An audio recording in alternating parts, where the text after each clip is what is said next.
later improved it and screened it in. To make this incursion into the setback visually understandable, I brought an actual footprint of the portion of the porch that encroaches into my side yard setback.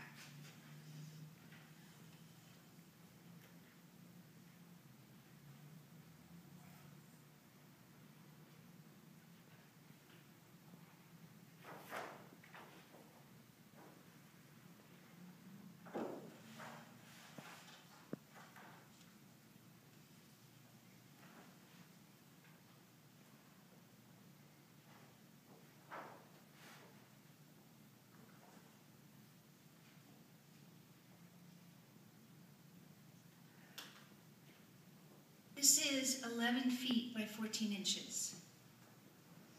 As I understand the special exception ordinance, the exception for these 14 inches only pertains to the 11 feet of this structure for as long as it lasts. If this small porch is ever demolished, the 14-foot incursion into the setback reverts to the City Land Development Code of 5 feet from the property line.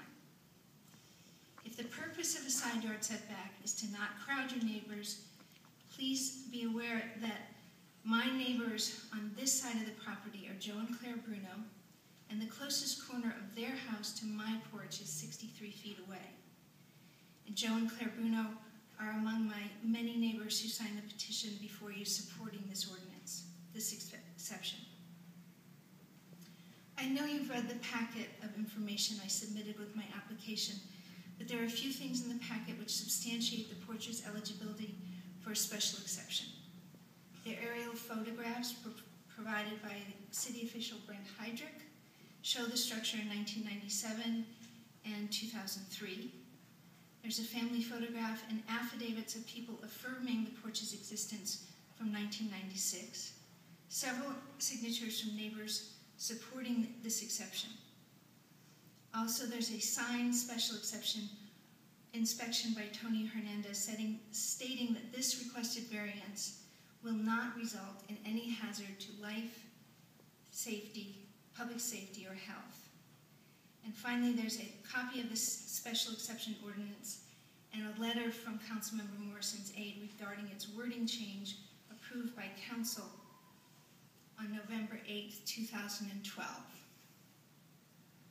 Finally, I want to acknowledge the fact that the Zilker Neighborhood Association is not supporting me or my request, and frankly, I am very disappointed and confounded. Zilker Neighborhood Association's assertions and accusations have nothing to do with what I'm doing. My goal is to bring my property into compliance so that I can have 2 separate electrical meters for the 2 houses. There's no hidden agenda, there's no short-term rental. I thought the City Council created this ordinance so that citizens could bring their unpermitted, quirky additions into compliance as long as there's no hazard to health or public safety. Why wouldn't a neighborhood association help its neighbors clean up code compliance issues when the City Council, our City Council, expressly created an avenue to accomplish that task? Many people have asked me why it's so important to me to keep these 14 inches and not tear down the porch. Why go to all this trouble?